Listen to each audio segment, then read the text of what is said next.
नमस्कार मित्रों, मेरा नाम अमर हबीब है।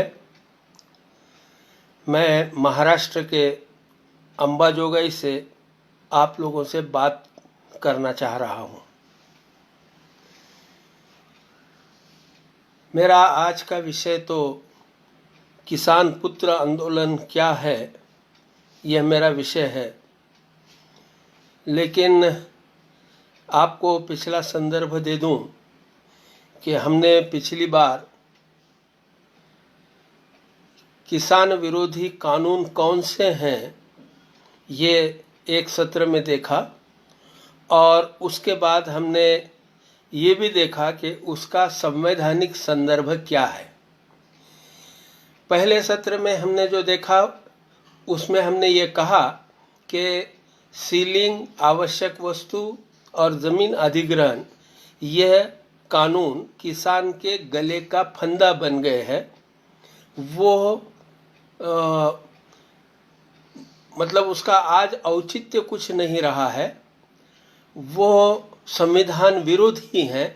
ये सारी बातें हमने पहले सत्र में देखी, और ये संविधान विरोधी कैसे हैं इसका जिक्र मैंने पिछले सोमवार को पिछले सत्र में किया, और आप लोगों को मुख्यतः 3 चीज़ें बताई। पहली अमेंडमेंट जो हुई वो 18 जून की, उसके बारे में बताया। उसके बाद अनुच्छेद 13 में जो फंडामेंटल राइट का कवच था, सुरक्षा कवच था, उसको किस तरीके से डाइल्यूट किया गया, ख़त्म किया गया। ख़त्म मतलब उसको निकाल नहीं दिया, लेकिन उसका असर समाप्त कर दिया गया। और हमने ये सारी चीज़ें देखी हैं कि संविधान को बिगाड़ कर इन कानूनों का वजूद बना है। इसलिए आज के सत्र में हमको ये देखना है कि हाँ, ये कानून गलत है, ये संविधान विरोधी है, ये पुराने हो गए हैं, उनका अब औचित्य कुछ नहीं रहा है, और ये भी है कि उसी के कारण किसानों की आत्महत्याएं हो रही हैं। अतः यह कानून समाप्त कर देना ज़रूरी है। लेकिन ये समाप्त कर देना ज़रूरी है कहना तो ठीक है, लेकिन इसको समाप्त कैसे किया जाएगा? तो पहली बात तो ये देख लेना चाहिए कि समाप्त 2 जगह पर हो सकता है। पहली जगह है न्यायालय, कोर्ट, सुप्रीम कोर्ट में है, उन्होंने याचिका दाखिल की है। वो एक रास्ता है कि न्यायालय ये तय कर सकता है कि ये कानून जो है वो कानून के दायरे से बाहर नहीं रहेंगे, कोर्ट के दायरे से बाहर नहीं रहेंगे। फिर उसके बाद कानून के बारे में लड़ाई होगी और ये कानून किस तरीके से गलत है ये साबित हो सकते हैं। तो वो एक रास्ता है। और दूसरा रास्ता जो है वो है संसद का, विधानसभा का। तो जहाँ पर कानून बनाए जाते हैं वहीं पर कानून ख़त्म करने की भी प्रक्रिया होती है हमारे संविधान के मुताबिक। तो हमारे राजकीय नेता अगर ये तय करें कि ये कानून ख़त्म करना है, तो वो दूसरी जगह है संसद, जहाँ पर ये कानून समाप्त हो सकते हैं।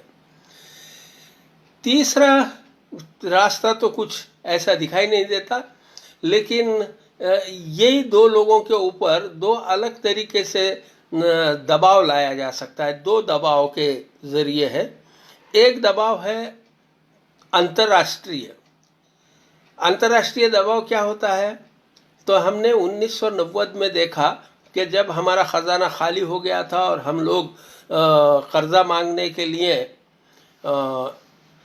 वर्ल्ड बैंक की तरफ गए थे, तो वर्ल्ड बैंक ने कुछ शर्तें रखी कि आप अगर पैसे ले रहे हो तो वापस देने के लिए आपको कानून में ये बदलाव लाने पड़ेंगे।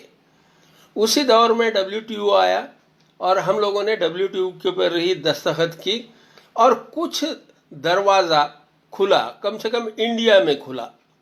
हालांकि उसी वक्त खेती में भी दरवाज़ा खुल जाना चाहिए था, लेकिन अफसोस कि उसके तरफ न किसी ने ध्यान दिया, न सरकार की इच्छा थी।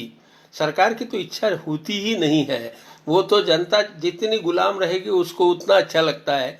इसलिए जनता मतलब सत्ता में जो नहीं थे उन लोगों ने उसकी तरफ ध्यान देना चाहिए था और उसी समय किसान विरोधी कानूनों की लड़ाई छेड़ देनी चाहिए थी। शायद आज तक वो ख़त्म हो जाते। तो एक मैं बता रहा था कि एक तो इंटरनेशनल प्रेशर होता है, वैश्विक दबाव होना चाहिए, या दूसरा जो है वो है जन आंदोलन का दबाव।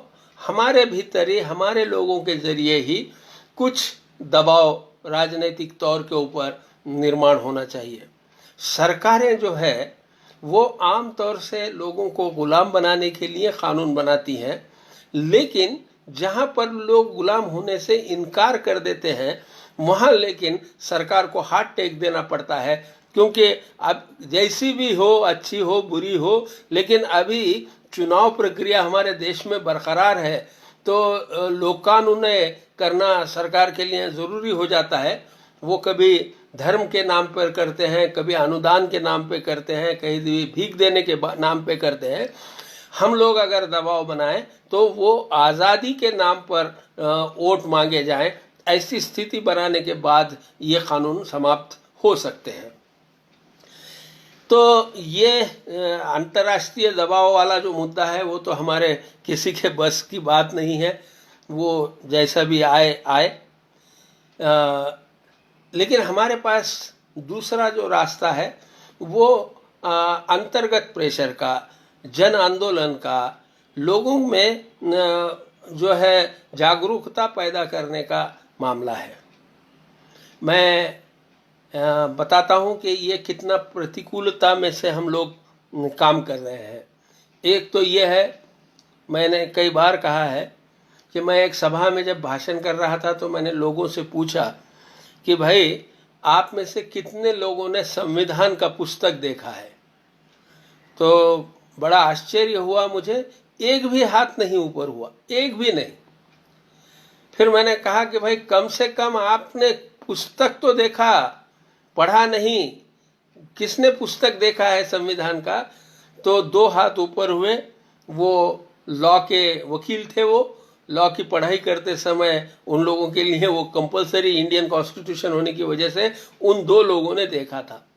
लेकिन कानून का, संविधान की बात हो, कानून की बात हो, इसके बारे में हमारे देश में इतनी बड़ी जागरूकता नहीं है।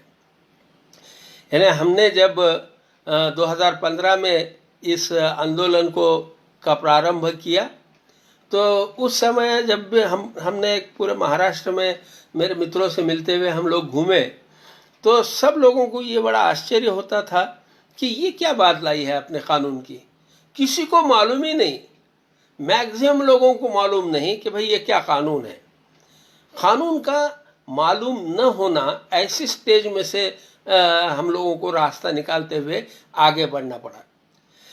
लेकिन मेरा ये भी अनुभव रहा कि जब हमने ये सारी बातें उनको बताई कि ये सीलिंग कानून ऐसा है और ये इस तरीके से संवैधानिक अधिकारों का हनन करता है, इसकी वजह से किसानों की आत्महत्याएं कैसी हो रही हैं, ये जब हमने बातें बताई तो लोगों की आंखें खुल गईं। उन लोगों को आश्चर्य लगा। यानी ये जो हमारी पुस्तिका है एंटी फार्मर लॉज या शेतकरी विरोधी कायदे, ये पुस्तिकें जब लोग पढ़े तो उन्होंने सबकी सामान्य प्रतिक्रिया ये रही, अरे ये तो हमको मालूम ही नहीं था। मालूम हो जाने के बाद लोग इस पक्ष में खड़े होते हैं, समर्थ खड़े होते हैं और कमिटेड लोग हो जाते हैं कि हाँ यार ये तो फांसी का फंदा है, ये कानून, तो ये कानून बदलने चाहिए और इसके लिए प्रयास करना चाहिए। ये बातें लोगों के समझ में भी आती हैं और लोग मान्य भी करते हैं। यानी ये जो लोग आमतौर से ये प्रचार किया जाता है कि कानून की बात है और ये कैसी समझ में आएगी वगैरह, देखिए जिसके ज़िंदगी से जो चीज़ें जुड़ी हुई होती हैं वो बहुत आसानी से लोग समझ लेते हैं। जो ज़िंदगी से जुड़ी हुई चीज़ें नहीं हैं वो समझने में लोगों को दिक्कत होती है। ये 3 कानून ऐसे हैं जो किसानों के या किसानों के बच्चों के ज़िंदगी से जुड़े हुए हैं।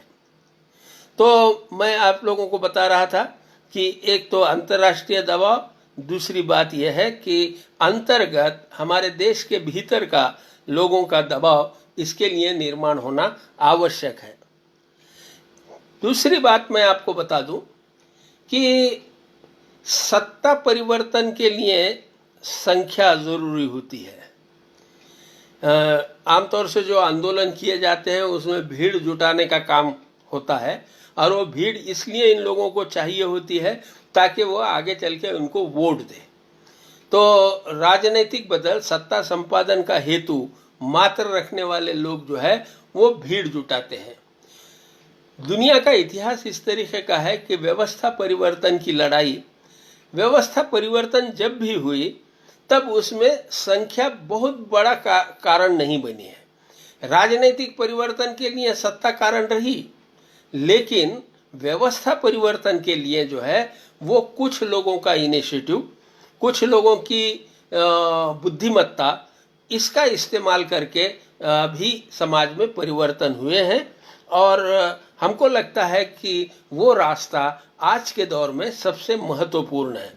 भीड़ जुटाने वाली बात तो अब पता नहीं आगे कितने दिन आगे खिसक गई, लेकिन हम लोगों को चाहिए कि हम ज़्यादा से ज़्यादा बुद्धिमत्ता, होशियारी, चालाकी, इन चीज़ों का इस्तेमाल करके इस चीज़ को प्रस्थापित करने की कोशिश करें। मैं आपको बता दूं कि हम 2015 से जो भी एक आंदोलन शुरू हुआ उसका नाम हमने किसान पुत्र आंदोलन रखा। तो इसमें पहला सवाल यह है कि किसान पुत्र क्यों?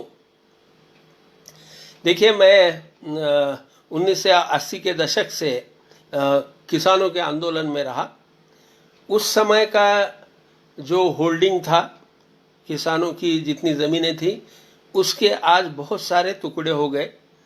यानी 40 एकड़ के ऊपर लगभग 15-16 लोग जीना शुरू कर दिया है। पूरी स्थितियां बदल गई हैं। 80 के दशक की परिस्थिति और आज की दशक की परिस्थिति में किसान की हालात में फ़र्क आया, किसान के होल्डिंग में फ़र्क आया, टेक्नोलॉजी में फ़र्क आया।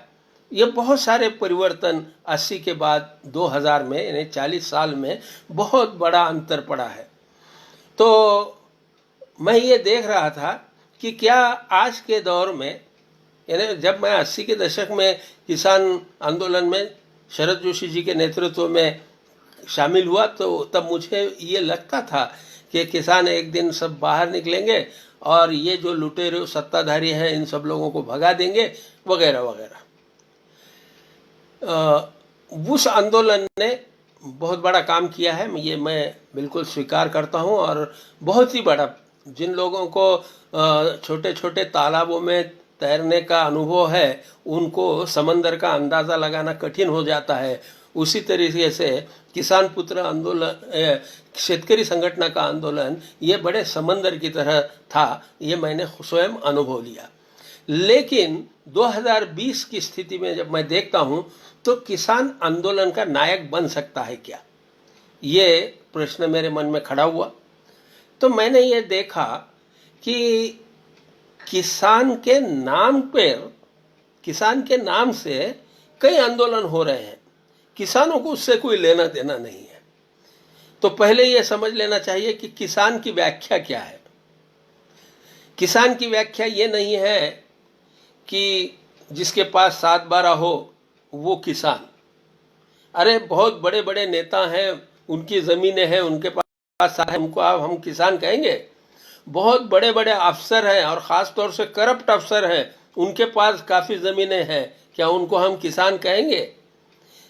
वो किसान नहीं है। जिनके पास 7-12 है वो किसान, ये व्याख्या गलत है। फिर क्या है? तो दूसरी, बिल्कुल हमारे दूसरे मित्र ये कहते हैं कि जो प्रत्यक्ष खेती में काम करता है उसको किसान कहा जाए। ये व्याख्या भी गलत है। ये व्याख्या भी इसलिए गलत है कि अंबानी जी क्या खुद के कारखाने में काम करते हैं? तब भी उनको तो कारखानदार कहा जाता है। वो ज़रूरी नहीं है। प्रत्यक्ष खेत में काम करना भी ज़रूरी नहीं है, 7-12 का होना भी ज़रूरी नहीं है, 7-12 ही होना ज़रूरी नहीं है। किसान की व्याख्या ये है कि जिसके उत्पन्न का, जिसके आय का, जिसके कमाई का मुख्य जरिया खेती है, वो किसान, जिसके मुख्य जरिया खेती है, मछली है, या जो भी जहां जहां भी नैसर्गिक सर्जन की प्रक्रिया होती है उस तरीके का काम, वो किसान है। उसके मुख्य जरिया जो है वो खेती है। आपको यहाँ पर ये भी ध्यान में रख लेना चाहिए कि मैं जब ये कह रहा हूं कि जिसके कमाई का मुख्य जरिया खेती है, तो इसमें सिर्फ खेत का मालिक ही नहीं आता, तो खेत में काम करने वाला मजदूर भी आता, क्योंकि उसकी कमाई भी जो है मुख्य रूप से खेती से आती है। तो मुख्य रूप का सोर्स ऑफ इनकम जो है जिनका खेती है वो किसान। अब ये किसान जो है इसकी हालत क्या है जरा जाके देखिए। अब ये जो आंदोलन होते हैं किसानों के नाम से, वो आंदोलन जो है वो उस आंदोलन में ये किसान जिसका मुख्य सोर्स इनकम एग्रीकल्चर है वो उधर कभी जाता नहीं है, उसको लेना देना नहीं है, वो अपने जीवन के संघर्ष में है। ये समझ लेना चाहिए कि उसकी हालत सबसे बुरी है। जो किसान जिसकी आय मुख्य रूप से खेती पे है, वो जो किसान है उस किसान की हालत वो लड़ने की क्षमता में भी नहीं है। जिनके पास दूसरा उत्पन्न का साधन है, कोई नौकरी कर रहा है, कोई अफसर है, कोई राजनीति में है, कोई दूध की सोसाइटी चलाता है, कोई नेता है, एमएलए है, एमपी है, ऐसे जो किसान लोग हैं उन लोगों का मसला अलग है। मैं जिस किसान की बात कर रहा हूं वो किसान जो है वो जर्जर हो गया है, वो कमजोर हो गया है, उसकी लड़ाई की क्षमता भी खत्म हो गई। देखिए, आंदोलन जो है वो लड़ाई की क्षमता के ऊपर निर्भर करता है। हमारा दुर्दैव यह है कि हमारे किसान को इतना जर्जर कर दिया कि वो लड़ाई के लिए अब सामने नहीं आ सकता। 80 के दशक में जो स्थिति थी वो स्थिति आज के दौर में नहीं रही है।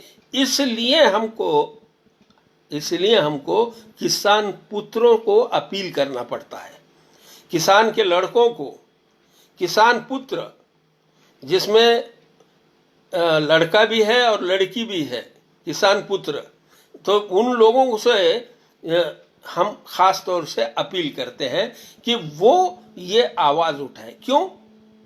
देखिए, किसान तो भारत में रहा, भारत में जन्म लिया, भारत में जिया,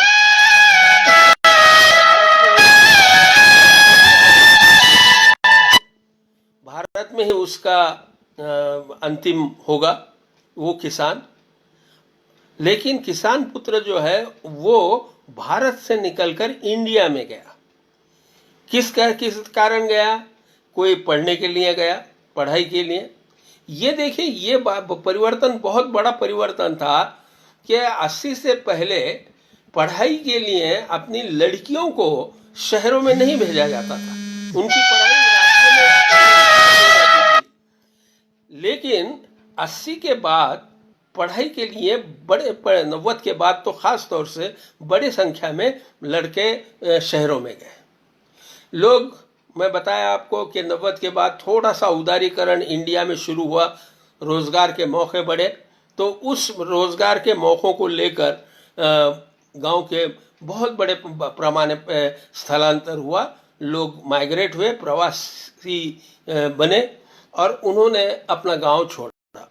वो किसान पुत्र का मतलब ये है कि जिसके चाचा, मामा, काका, पिताजी, बहन, भाई, बहनोई ये खेती में काम कर रहे हैं और ये जो है ये शहर में गया है। भारत और इंडिया दोनों का अनुभव जिसके पास है, और ये पोटेंशियल जो है ये बहुत इंपॉर्टेंट है। ये भारत की व्यवस्था को समझने के लिए और भारत की व्यवस्था में परिवर्तन करने के लिए सबसे अच्छा नायकत्व कौन कर सकता है?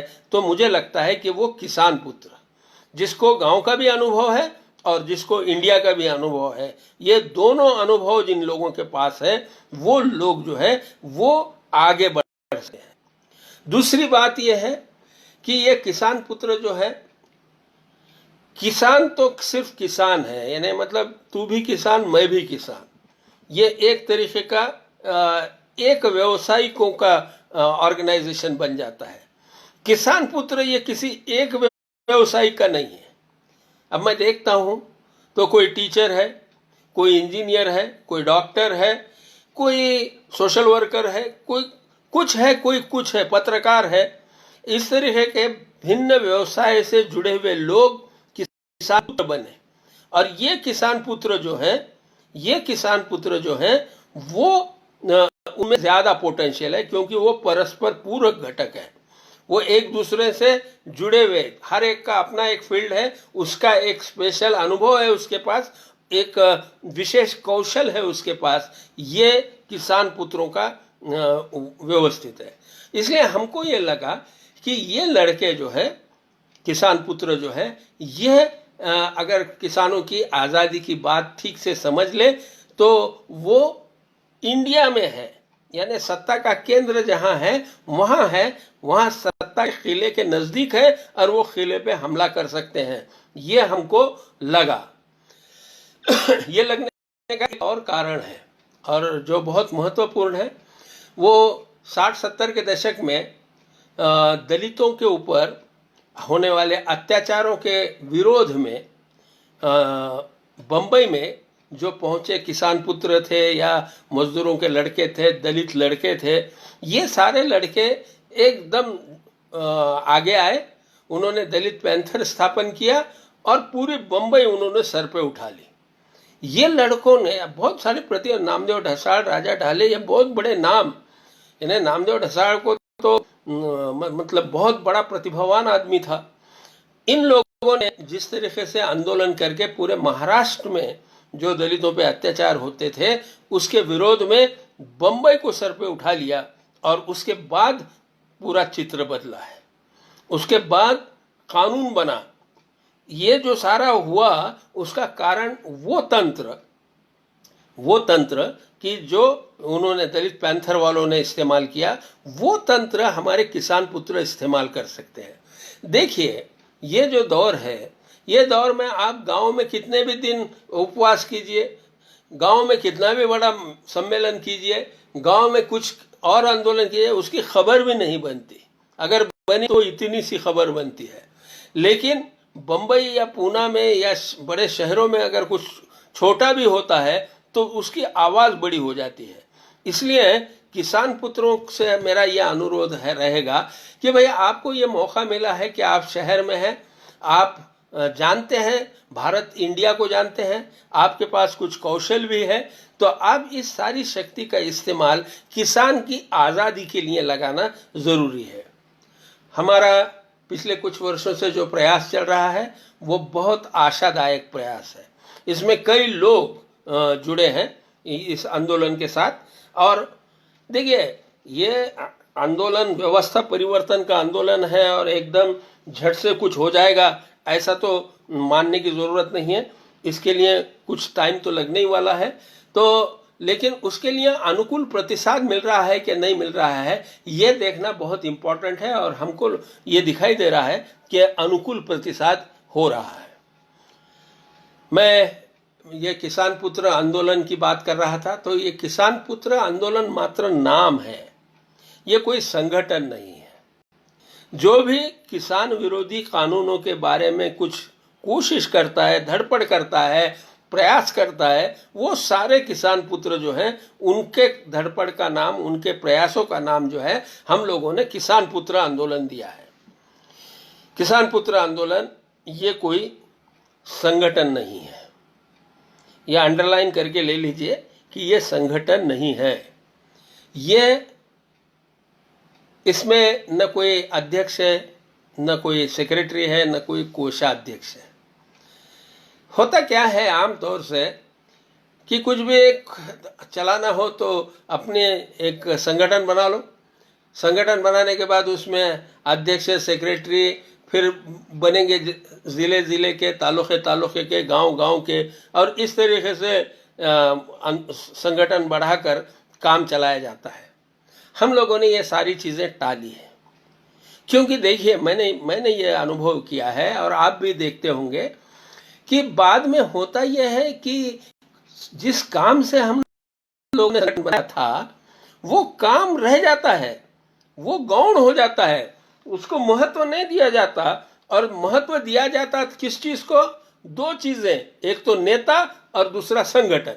संगठन और नेता ये इंपॉर्टेंट हो जाते हैं, और कॉज जो है, जो कारण है, जिस कारण से संगठन बना, जिसके लिए बना, वो कारण अलग हो जाता है, दूर हो जाता है। इसलिए हम लोगों ने संगठन नहीं बनाया। हम लोग, मैं आपको और भी बताता हूँ कि संगठन बनते ही साथ ही जैसे पदाधिकारी की एक लाइन चेन बन जाती है, उसी तरीके से निधि जमा किया जाता है। और निधि शब्द समझ लीजिए, निधि का ये था संचित पैसा, पैसे का संचय करके रखना, ये एक कार्य पद्धति शुरू हो जाती है। इसलिए हमने ये भी नहीं किया। एक तो हम रजिस्टर्ड नहीं होने की वजह से हम तो पैसा जमा कर भी नहीं सकते, और दूसरी बात यह है कि हम उसकी भूमिका में भी हमारा उसका विरोध है। वो विरोध इसलिए है कि संचित पैसा रहेगा आपके पास तो झगड़ा शुरू होना अपरिहार्य है, और सिर्फ झगड़ा ही शुरू होगा ऐसा नहीं, तो आपकी बदनामी करने के लिए वो एक रास्ता होगा। इसलिए हम क्या किए, हम संचित पैसा नहीं जमा करते। जिस कॉज के लिए पैसा चाहिए उसका अपील करते हैं, किसान पुत्र अपने जेब में हाथ डाल के उतना कॉन्ट्रीब्यूट करते हैं, काम खत्म, पैसे का कोई संबंध नहीं। जैसा मकरन डोइजर्ड ने जब याचिका दाखिल की सुप्रीम कोर्ट में, उन्होंने पिटीशन दाखिल किया, उस समय हम लोगों को कुछ पैसे की ज़रूरत थी, तो हम लोगों ने आह्वान किया। मैंने ख़ास तौर से कहा कि सिर्फ 1000 रुपये दीजिए, 10 लाख रुपए की ज़रूरत थी, 1000 रुपये दीजिए। लोगों ने, किसान पुत्रों ने खुद की इच्छा से 1,000 रुपये, और वो भी मकरन के उस अकाउंट के ऊपर दिया जिस अकाउंट से उन्होंने वकील के पास पैसे भेजे। तो जहाँ का वहाँ, जैसा परिवार में होता है, भाई एक केस दाखिल कर रहा है तो भाइयों से कंट्रीब्यूट किया जाता है, उसी तरीके से भाइयों का ये कंट्रीब्यूशन की तरीके से काम चला। हमारे पास कोई भी फिक्स एसेट नहीं है, पैसा नहीं है फिक्स, जो संचित पैसा कहा जाता है, उस तरीके का कोई पैसा भी हमारे पास नहीं है। हमारे पास जो है मनुष्य बल है, मित्र है, व्यक्ति है, जो ज़रूरत पड़ने के बाद किसान पुत्र आंदोलन के कार्यक्रम को सहयोग करते हैं। हम लोगों ने जो भी कार्यक्रम किए, पूना में सम्मेलन किया, या फिर 18 जून का प्रोग्राम कई जगह हुआ, इन कार्यक्रमों के लिए जब पैसे लगे, या ये किताब हम छापते हैं तो इसके लिए भी पैसे लगते हैं, तो मित्रों से कहते हैं कि भाई इसको में कंट्रीब्यूट कीजिए, किताब छप गई, काम खत्म। पैसा पीछे नहीं रखते हैं। तो ये दूसरी विशेषता मैंने आपके सामने है। तीसरी विशेषता है, देखिए अब ये संगठन नहीं है इसलिए इसकी मेंबरशिप नहीं है, इसलिए इसमें कोई नियम नहीं बने हुए, आप उधर कुछ भी कीजिए। देखिए ये एक बहुत समझने जैसी बात है कि आप किसी दूसरे संगठन में काम कर रहे हैं, हमारी कोई आपत्ति नहीं है, जरूर कीजिए, लेकिन आप जो है वहां पर भी किसान पुत्र यानी मतलब किसान विरोधी कानूनों की बात कीजिए। हमारे बैनर की कोई जरूरत नहीं है, आप अपने बैनर से कीजिए। जो लोग मुझे ये पूछ रहे हैं कि आपने अलग से बैनर क्यों बनाया, अरे मित्र तुम कीजिए ना काम, मेरी कोई आपत्ति नहीं है। आप अगर आपके बैनर से किसान विरोधी किसान विरोधी का आंदोलन चला रहे होंगे, किसान विरोधी कानूनों के खिलाफ, तो मैं आपके पीछे आने के लिए तैयार हूं ना। मैंने अलग बैनर मतलब क्या है, हमारा कोई बैनर का भी आग्रह नहीं है, हमारे नाम का कोई आग्रह नहीं है, नेतृत्व का कोई आग्रह नहीं है। हमारी इच्छा यह है कि कानून खत्म होने चाहिए, सांप मरना चाहिए, लकड़ी किसकी है इससे मुझे कोई लेना देना नहीं है। आप नेतृत्व करना चाहते हैं, आप संगठन, आपकी संगठना है ना, तो आप अपनी संगठना में ये प्रोग्राम बनाइए ना, एजेंडा लीजिए किसान विरोधी कानून, ये एजेंडे पे ऊपर काम कीजिए, बहुत बड़ा काम है, हम लोग पूरी तरीके से उसमें शामिल होंगे, भले ही कोई भी करे हो। तो हम लोगों का बैनर का भी आग्रह नहीं है, ये ध्यान में रखिए। ये बहुत जिम्मेदारी से बोल रहा हूं मैं। ये संगठन नहीं है, बैनर है, लेकिन बैनर का भी हम लोगों को कोई आग्रह नहीं है। आप जहां है वहां पर किसान विरोधी कानून के बारे में आवाज उठाइए। हम लोग किसान पुत्र आंदोलन साल में 2 कार्यक्रम बड़े करता है। तो उसमें से पहला कार्यक्रम जो है वो है 19 मार्च का। 19 मार्च को साहेबराव करपे नाम के एक किसान, यवतमाळ जिले के चिलगावान के, वो उनकी पत्नी और 4 बच्चे, इन्होंने एक साथ सुसाइड किया। वर्धा के पवनार के पास एक दत्तपुर आश्रम है, वहाँ पर गए थे वो लोग, और वहाँ उन्होंने एक रूम में से 6 प्रेत निकाले गए। बहुत बड़ी घटना थी। देखिए 80 में किसान शेतकरी संगठन का आंदोलन शुरू हुआ, 86 की ये घटना है। और मैं आपको जाते जाते बता दूं, बड़े बड़े विद्वान और ख़ास तौर से हमारे लेफ्ट के विद्वान ये कहते हैं कि आत्महत्याएं 2005 के बाद से शुरू हुई। अरे नहीं रे मित्र, आत्महत्याएं बहुत ज़माने से चलती आ रही हैं, बहुत ज़माने से। अंग्रेज़ों के ज़माने में किसानों की आत्महत्याओं का जिक्र विट्ठल रामजी शिंदे ने अपने भाषण में किया है, रिकॉर्डेड है वो।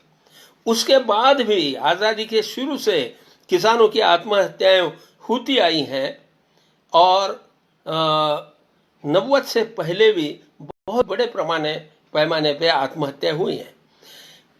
क्योंकि उस ज़माने में किसान की आत्महत्या का अलग से रिकॉर्ड नहीं होता था, इसलिए आप ये समझ रहे हैं कि वो 90 के बाद हो रही हैं, क्योंकि 90 के बाद से अधिकृत रिकॉर्ड होना शुरू हुआ।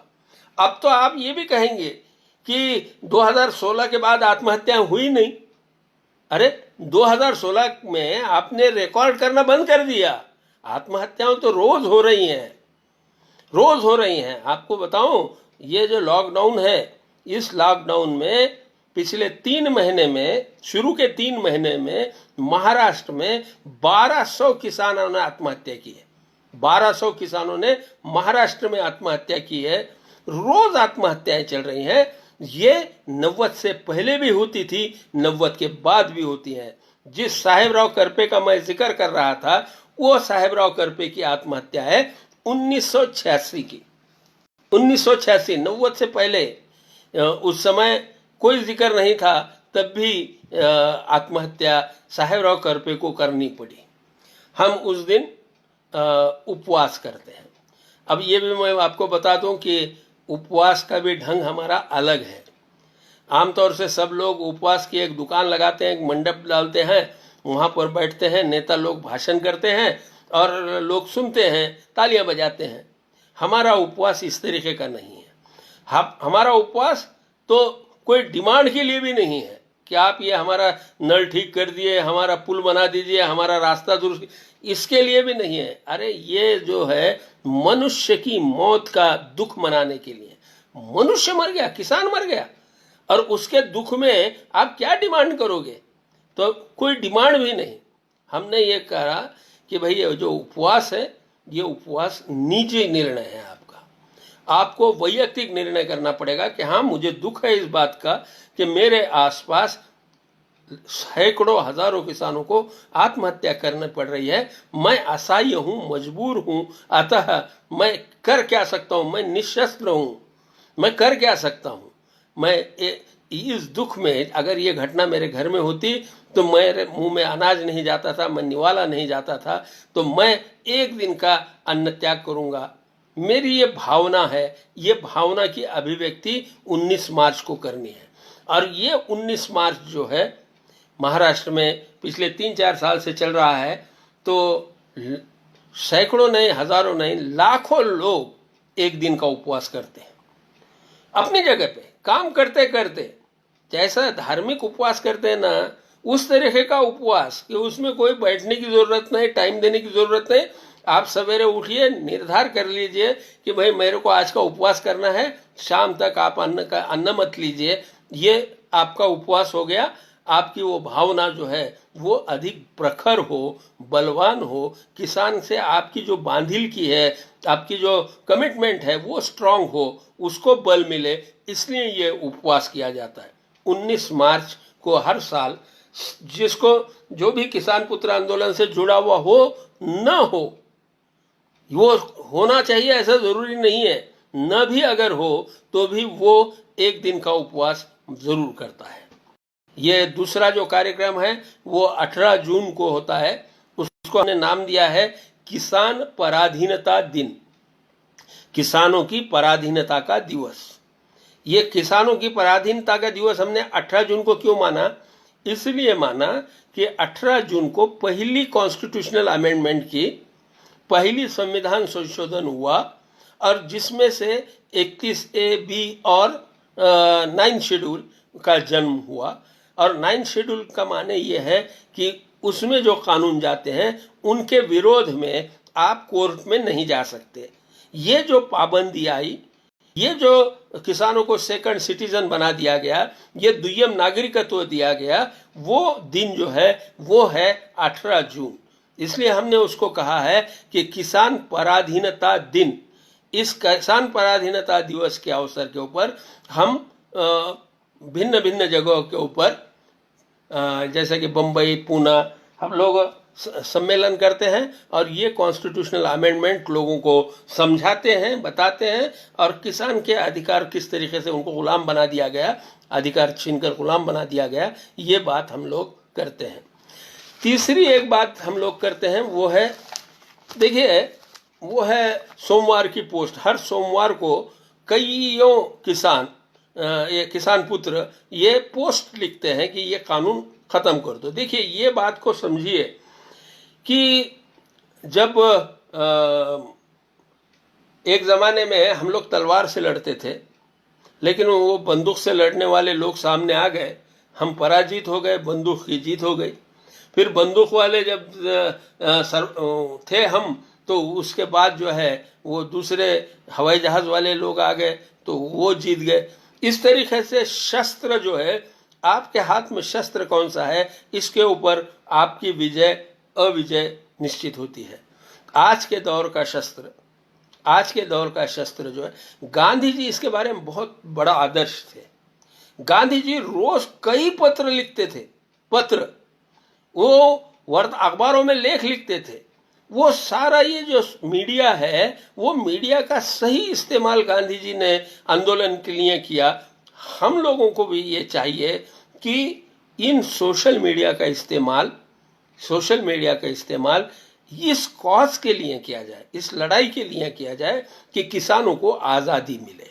और इसके लिए हमारे कई किसान पुत्र हर सोमवार को व्हाट्सएप है, ट्विटर है, फेसबुक है, इसके ऊपर अपनी पोस्ट डालते हैं।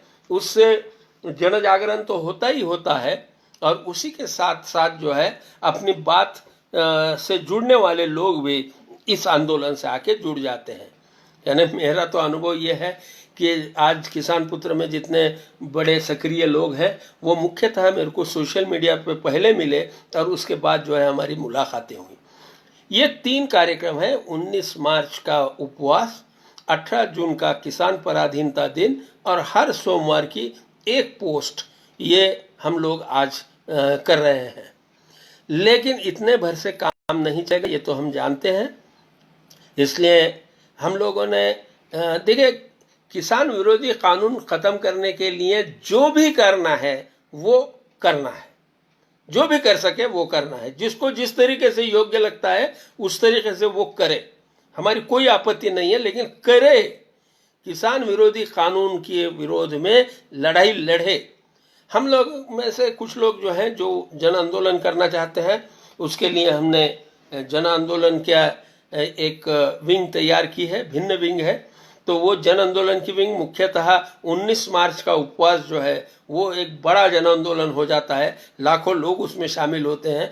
तो उसका प्रचार प्रसार करने के लिए भी वो जन आंदोलन समिति काम करती है।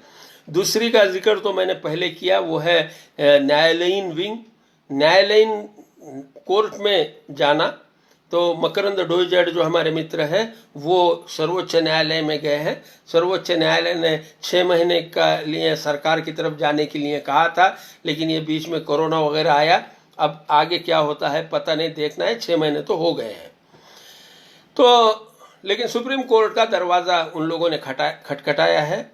हमारे कुछ विदर्भ के मित्र भी नागपुर बेंच के सामने हाईकोर्ट की एसेंशियल कमोडिटीज एक्ट के खिलाफ याचिका दाखिल करने का सोच रहे हैं। तो ये एक विंग है जो कानूनी लड़ाई कोर्ट में जाकर लड़ने वाले लोग, वो उनके लिए भी है। प्रचार और प्रसार का मैं जिसका जिक्र किया, सोमवार है या और दूसरे तरीके से, ना हमारा एक मित्र है विश्वास, जो पूना में रहते हैं, विश्वास सूर्यवंशी, जो व्यंग्य चित्रकार हैं, वो हर सोमवार को एक नया व्यंग्य चित्र इस विषय के ऊपर डालते हैं। कुछ लोग कविता करते हैं, कुछ लोग जिस ढंग से करना संभव है उस ढंग से वो लोग अपनी अभिव्यक्ति करते हैं। वो प्रचार प्रसार माध्यम है जो जिस मामले में हम कमज़ोर हैं सबसे ज़्यादा, और हम मेरे लिए तो ये महत्व की बात है, और मैं ख़ास तौर से यही बताने के लिए आज आपके सामने आया हूँ कि हम लोगों की राजनीतिक विंग सबसे कमज़ोर है। कि देखिए, किसान विरोधी कानून यानी सीलिंग, आवश्यक वस्तु और ज़मीन अधिग्रहण, इन कानूनों का समाप्ति का एजेंडा लेकर हम लोग निकले हैं। हमारा ये एजेंडा आगे बढ़े, इसके लिए हमको एक राजनीतिक विंग की ज़रूरत है। जो भी इस विंग के लिए आगे आएगा, मैं आप सब लोगों को आह्वान करना चाहूँगा। किसान संगठन होंगे, राजनीतिक दल होंगे, उन सब से मेरा अनुरोध है कि आप अपने एजेंडे में ये किसान विरोधी कानून लीजिए। हम लोग आपके साथ जुड़ना चाहते हैं। अगर ये नहीं होता है तो हम लोगों की ये दायित्व है कि हम कोई ना कोई एक राजनीतिक विकल्प तैयार करें, और वो विकल्प वो इस कानूनों की समाप्ति के लिए मुख्य रूप से काम करें। इस तरीके का हम लोगों को सोचना पड़ेगा, और हम लोग सोच रहे हैं कि इसके बारे में क्या हो सकता है। राष्ट्रीय आघाड़ी के बारे में भी मैं आपको बता दूं, एक हमारी विंग जो है वो नेशनल काम करने वाली, तो वो काम में हम लोगों का, देखिए हम लोग हैं महाराष्ट्र में, मैं तो इतनी छोटी जगह पे हूँ, बम्बई से 450 किलोमीटर के ऊपर मैं रहता हूँ, लेकिन ये दिल्ली में धड़क देना चाहिए, दिल्ली में आंदोलन होना चाहिए, दिल्ली के आसपास इसलिए आवाज़ उठना बहुत ज़रूरी है। वहाँ पर एक छोटा सा मोर्चा निकल जाता है किसानों का, भीख मांगने वाला, उसकी तो खबरें नेशनल न्यूज़ में आ जाती हैं, लेकिन यहाँ पर हम लोग कितना भी करते हैं तो उसकी आवाज़ दिल्ली तक नहीं पहुँचती। इसलिए हमको चाहिए कि हम दिल्ली तक पहुँचे, और ये काम का दायित्व जो है वो हमारी नेशनल विंग जो है, राष्ट्रीय आघाड़ी जो है वो कर रही है। और इसमें मुझे आप लोगों का, ख़ास तौर से हिंदी नोइंग लोगों का साथ बहुत ज़रूरी है, क्योंकि ये आवाज़ जो है, ये किसान विरोधी कानूनों की आवाज़, ये दिल्ली तक जाना बहुत ज़रूरी है। दूसरी और कमज़ोर विंग जो है वो है महिलाओं की। किसान पुत्र में पुत्रियों का समावेश होता है। महिलाओं का सहभाग भी हम लोगों के लिए बहुत महत्वपूर्ण है। वो तो दोहरी सर्जक है, ये मतलब वो स्त्री के रूप में भी सर्जक है और किसान के रूप में भी सर्जक है। तो ऐसी महिलाओं से मेरा अनुरोध रहेगा कि वो इस आंदोलन में शामिल हो। बुजुर्ग महिलाओं से ख़ास तौर से मेरा अनुरोध रहेगा कि वो इस काम में हमको सहयोग करें, आशीर्वाद दें। देखिए, किसान विरोधी कानून समाप्त करना ये आसान काम नहीं है, ये बहुत कठिन काम है। यानी सरकार से भाव मांगना आसान है, कर्ज माफ़ी मांगना आसान है, और कुछ मांगना होगा तो भी वो आसान है, लेकिन किसान विरोधी कानूनों की समाप्ति करना ये बहुत कठिन काम है। इसमें बहुत सारे लोगों के हित संबंध भी है और मानसिकता भी है। अब जब सीलिंग का विरोध कर रहे हैं तो सीलिंग के बारे में हमारे पुराने मित्र सारे, उन लोगों को लगता है कि अरे वो होगा तो कितनी आफत आ जाएगी, फिर आ जाएंगे ज़मींदार और हमारा किसान जो है। अरे मेरी सिर्फ एक विनंती है आप लोगों से कि 2 एकड़ नॉन इरिगेटेड लैंड के ऊपर आप 1 साल भर जी कर बताइए, जी कर, एक साल भर। दूसरा, एक पैसा भी लेना नहीं है, खेती में से जो आएगा वो पैसे के ऊपर आप जी कर बताइए और फिर बोलिए कि ये कानून होना चाहिए क्या नहीं होना चाहिए। आप रहोगे एसी में, बंगले में, आपको तनख्वाह रहेगी लाख रुपए, 2 लाख रुपए, और आप हमको ये सिखाएंगे कि किसानों की सीलिंग नहीं उठना चाहिए, वो बेड बिगाड़ बाउंडेड लेबर बना रहे, यही आपकी इच्छा है। पूरे दुनिया का इतिहास ये है कि 4 भाइयों में से 3 भाई नॉन एग्रीकल्चर फील्ड में जाते हैं, 1 भाई काम करता है, 3 भाई हैं। और आज तो ये परिस्थिति है हमारे, अगर 60-70% भी अगर हम पकड़ते हैं तो 2-2.5 भाई हमारे जो है आज खेती में फंसे हुए हैं। अरे एक के ऊपर अगर खेती हो सकती है तो आप इतने लोगों को क्यों फंसाए रखे हैं। और ये जान लीजिए, ये मैं नहीं कह रहा हूं, ये स्वामीनाथन कह रहे हैं, आपके आदर्श बुजुर्ग स्वामीनाथन ये कह रहे हैं कि 40% किसान ऐसे हैं जो खेती छोड़ना चाहते हैं लेकिन छोड़ नहीं पाते। आपने उनको ऊपर मजबूरी की है। मैंने जो बाउंडेड लेबर का नाम लिया है वो ये है कि आप, वो छोड़ना चाहता है खेती, बाहर निकलना चाहता है, लेकिन आप उसको निकलने नहीं देते क्योंकि आपको उसका पर्याय नहीं बनने देते। ये जो मानसिकता है किसान को गुलाम बनाए रखने की, और उसके बारे में कुछ काल्पनिक कवि के विचार रखने की, इससे हम लोगों को बाहर आना पड़ेगा। ये एक तरफ मानसिकता की भी बात है, लेकिन बड़ी बात जो है वो हित संबंधों की है। आवश्यक वस्तु कानून जो है ना, आवश्यक वस्तु कानून में पैसा जुटा हुआ है। हित संबंध पैसे के हित संबंध है। और कैसे, मेरे गांव के राशन दुकानदार से लेकर विदेशी आयात करने वाले जो लोग हैं वहां तक ये हित संबंध है सरकारी सिस्टम के। आवश्यक वस्तु कानून ने किसान, ये एक ऐसी सिस्टम बना ली है, लाइसेंस परमिट कोटा सिस्टम, और जिसके ऊपर पूरी मंजिल बनी हुई है, पूरे राजनीतिक चरित्र बना हुआ है। आज ठीक है, वो लोग हमारी बात इतनी परिणामकारक नहीं है इसलिए सुन लेते हैं, लेकिन जिस समय ये वक्त आएगा कि ये कानून को खत्म, आप देखा ना मोदी ने क्या किया। मोदी ने कहा कि हम इसेंशियल कमोडिटीज, क्या किया इसेंशियल कमोडिटीज में, कुछ खेती माल को निकाला जो कि बार बार निकाला जाता रहा है और फिर डाला जाता है। और इन्होंने तो ये कहा कि नैसर्गिक आपत्ति आएगी और दाम बढ़ जाएंगे तो फिर हम वो कानून उसमें डाल देंगे। क्या मतलब है, ये इतना आसान नहीं है। ये मोदी की भी बस की बात नहीं लगती। इसके लिए बहुत बड़ी हिम्मत चाहिए। इसेंशियल कमोडिटीज एक्ट में तुम्हारे हित संबंध जो जुटे हुए हैं, वो हित संबंध तुमको ये कानून खत्म करने से रोक रहे हैं, इसलिए तुम ये कानून को पूरी तरीके से खत्म नहीं कर रहे हैं। बता तो रहे हैं कि हाथ लगा रहे हैं, लेकिन उसको आप हाथ लगा रहे, उसको खत्म नहीं करते। ये सरकार हो कि पिछली सरकार हो, ये दल हो कि वो दल हो, इससे मेरे को कोई लेना देना नहीं। मैं किसी भी पार्टी के, ना कांग्रेस का हूँ ना बीजेपी का हूँ। मेरी बात सिर्फ इतनी है कि किसान विरोधी कानूनों ने किसानों को आत्महत्या के ऊपर मजबूर कर दिया है। ये किसान विरोधी कानून खत्म करना है। मित्रों, अंत में आप लोगों को जाने से पहले इतना कहूँगा कि हर जनरेशन का एक काम होता है, हर पीढ़ी का एक काम होता है। हमारी हमसे बुजुर्ग जो पीढ़ी, हमारी पहली की पीढ़ी थी, उनका लिए भारत की आज़ादी का विषय था। भारत की आज़ादी, गांधी जी के नेतृत्व में पूरा देश खड़ा हुआ कि हमको आज़ादी चाहिए, और वो सफल भी हुए एक माने में। अब जो लड़ाई है हमारी पीढ़ी की, मेरे पीढ़ी का दायित्व क्या है? मेरे पीढ़ी का दायित्व ये है कि ये किसानों को उनकी गुलामी से मुक्त करवाना। और गुलामी किस कारण आई है? तो वो इन किसान विरोधी कानूनों के कारण आई है। इसलिए ये कानूनों को समाप्त करना, ये हमारे जनरेशन का दायित्व है।